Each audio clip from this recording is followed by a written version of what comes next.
কথা দিচ্ছি বন্ধুরা, এমন স্বাদের ফিরনি যদি আপনারা বাড়িতে বানান, এর স্বাদ কিন্তু দোকানের স্বাদকেও হার মানিয়ে দেবে। আপনারা নিশ্চয়ই দেখতে পেয়েছেন যে আমি কতটা কম উপকরণে তৈরি করেছি। এইভাবে একবার বাড়িতে বানিয়ে খেয়ে দেখুন। নমস্কার বন্ধুরা, অনুভার রান্নাঘরে সবাইকে স্বাগত জানাচ্ছি। ফিরে এলাম বহুদিন বাদে। এখন আপনাদের মনে হয়তো বা প্রশ্ন জাগতে পারে যে দিদিভাই এতদিন কোথায় ছিলেন। হ্যাঁ, আপনাদের মনে যাতে এই প্রশ্নটা না জাগে সেই জন্য কিন্তু আমি একটা লেখা 10-12 দিন আগে কিন্তু পোস্ট করেছিলাম।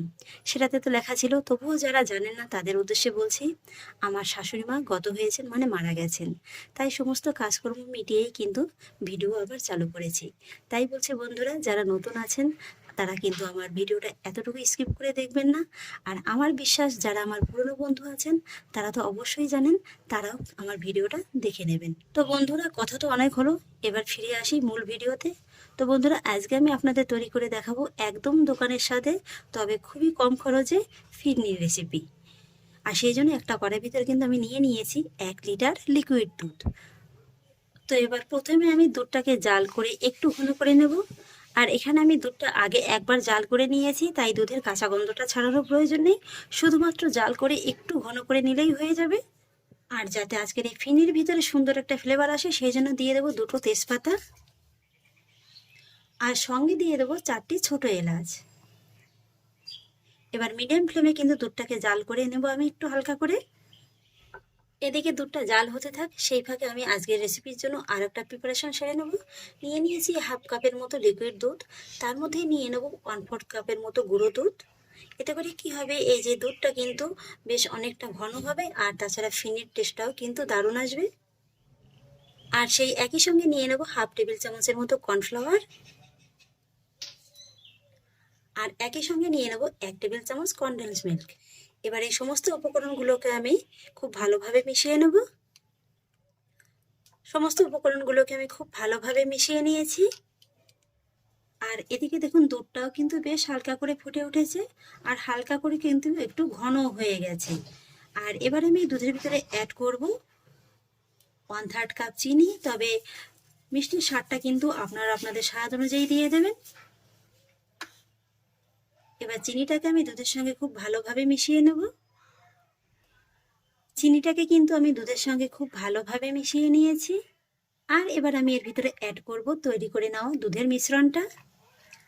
এবার ফাইনালি হাই ফ্লেমে এই দুধটাকে কিন্তু আমি জাল করে আর একটু ঘন করে নেব। মোটামুটি 3 থেকে 4 মিনিটের মতো একটু জাল করলেই কিন্তু হয়ে যাবে। বন্ধুরা, আজ কদিনে পরিশ্রমে কিন্তু আমার ঠান্ডা লেগে গলাটা একদম বসে গেছে, হয়তো আমার কথাগুলো বুঝতে আপনাদের একটু অসুবিধা হচ্ছে। এই যে দেখুন বন্ধুরা, দুধটাকে জাল করে করে কিন্তু আমি আগের তুলনায় বেশ খানিকটা ঘন করে নিয়েছি। এর থেকে আর বেশি ঘন করব না। এই পর্যায়ে কিন্তু গ্যাসের ফ্লেমটাকে অফ করে দেব। আর তারপরে এই যে দুধের মধ্যে যে আমি তেজপাতাগুলো দিয়েছিলাম এগুলোকে কিন্তু তুলে নেব। আর এবার দেখুন বন্ধুরা, আজকের এই ফিনি রেসিপির জন্য এখানে কিন্তু লাগবে আমাদের গোবিন্দভোগ চাল। আপনারা চাইলে কিন্তু বাসমতি চালটাও নিতে পারেন। তো এখানে আমি 1/2 কাপের মতো গোবিন্দভোগ চালটা নিয়েছি। এবার আমি চালটাকে কিন্তু খুব ভালোভাবে ধুয়ে পরিষ্কার করে নেব। চালটাকে খুব ভালোভাবে ধুয়ে পরিষ্কার করে নিয়েছি, অন্য একটা কড়ার মধ্যে নিয়ে নেব। আর তার মধ্যে নিয়ে নেব 4 কাপ নর্মাল জল। এখানে কিন্তু বন্ধুরা জলের পরিমাণটা একটু বেশি লাগবে। চালটাকে মোটামুটি কিন্তু খুব ভালোভাবে সেদ্ধ করে নিতে হবে। এবার মিডিয়াম ফ্লেমে জাল করে চালটাকে কিন্তু আমি খুব ভালোভাবে সেদ্ধ করে নেব। এবার মিডিয়াম ফ্লেমে জাল করে চালটাকে আমি কিন্তু খুব ভালোভাবে সেদ্ধ করে নেব। আপনারা দেখে নিশ্চয়ই বুঝতে পারছেন যে চালটাকে কিন্তু আমি খুব সুন্দর করে সেদ্ধ করে নিয়েছি। আর এবার কিন্তু এই চালটাকে এইভাবে একটু ঘেটে ঘেটে খুব ভালোভাবে একটু ঘোটা ঘোটা করে নিতে হবে। মোটামুটি কিন্তু এই যে ভাতটাকে কিন্তু একটু ভালোভাবে ভেঙে নিতে হবে। আপনারা দেখে নিশ্চয়ই বুঝতে পারছেন যে ভাতটাকে কিন্তু আমি খুব সুন্দরভাবে ঘেটে দিয়েছি। আর এবার আমি ঘেটে দেওয়া ভাতটাকে এই যে জাল করে নেওয়া দুধের মধ্যে দিয়ে দেব। ভাতটাকে দুধের সঙ্গে খুব ভালোভাবে মিশিয়ে নেব। দুধের সঙ্গে গোবিন্দভোগ চালের ভাতটাকে কিন্তু আমি খুব ভালোভাবে মিশিয়ে নিয়েছি। আর এবার মিষ্টির স্বাদের ব্যালেন্সটা ঠিকঠাক রাখার জন্য আমি এর ভিতরে অ্যাড করব সামান্য একটু লবণ। লবণটাকে খুব ভালোভাবে মিশিয়ে নেব।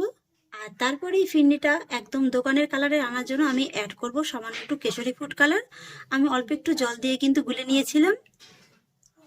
ভালোভাবে মিশিয়ে নেব। আর তারপরে অ্যাড করব সামান্য একটু আমন্ড বাদাম কুচি। এটাকেও খুব ভালোভাবে মিশিয়ে নেব।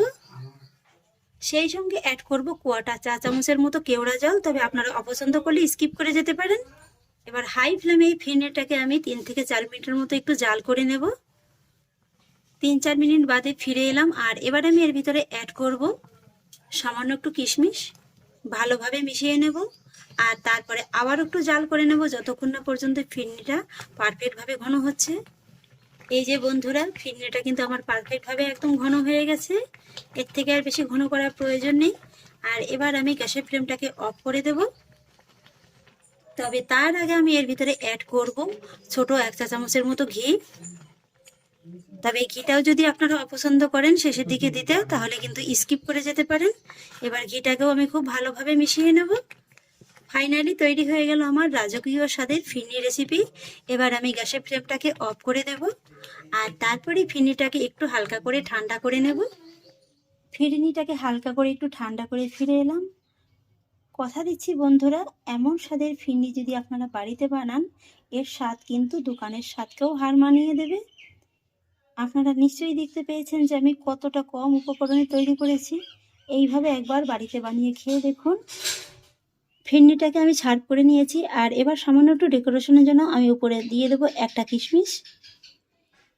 এই যে বন্ধুরা, তৈরি হয়ে গেল রাজকীয় স্বাদের ফিরনি রেসিপি। কি বন্ধুরা, দেখেই লোভ লেগে গেল তো? আর দেরি না করে বাড়িতে অবশ্যই তৈরি করে খেয়ে নিন। কথা দিচ্ছি, একবার যদি এইভাবে বাড়িতে বানিয়ে খান, বারবারই কিন্তু খেতে মন চাইবে। তাহলে আশা করছি বন্ধুরা, আমার আজকের এই ফিরনি রেসিপি আপনাদেরও খুব ভালো লেগেছে। যদি ভালো লেগে থাকে তাহলে আমাকে অবশ্যই একটা লাইক এবং কমেন্ট করবেন, সেই সঙ্গে বন্ধুদের সঙ্গে শেয়ার করবেন। আর প্লিজ বন্ধুরা, যদি আমার পরিবারের নতুন সদস্য হয়ে থাকেন তাহলে একটা সাবস্ক্রাইব করে পাশে থাকা বেল আইকনটি প্রেস করে দেবেন। ফিরে আসি এরকমই পরের অন্য কোনো নতুন রেসিপি নিয়ে। সবাই ভালো থাকুন, সুস্থ থাকুন। ধন্যবাদ।